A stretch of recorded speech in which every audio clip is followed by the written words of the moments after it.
em trobo moltes persones que venen a la consulta a vegades i, per exemple, venen a perdre pes, val?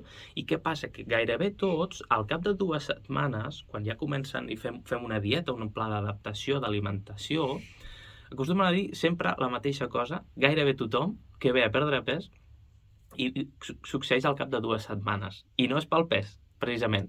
És pel tema de les digestions, per exemple, de lo bé que es troben, de que no els hi fa mal la panxa, de que fan unes digestions molt més ràpides, molt més tranquil·les, que no es queden amb la panxa plena o així com mala sensació, no?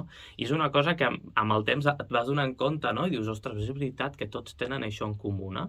Per què? Perquè venen per un tema, en aquest cas, per exemple, perdre pes, però pot ser per qualsevol altre tema, i indirectament a l'alimentació, al ser molt més antiinflamatòria també, que ara ho parlarem, doncs t'ajuda a sentir-te molt millor també.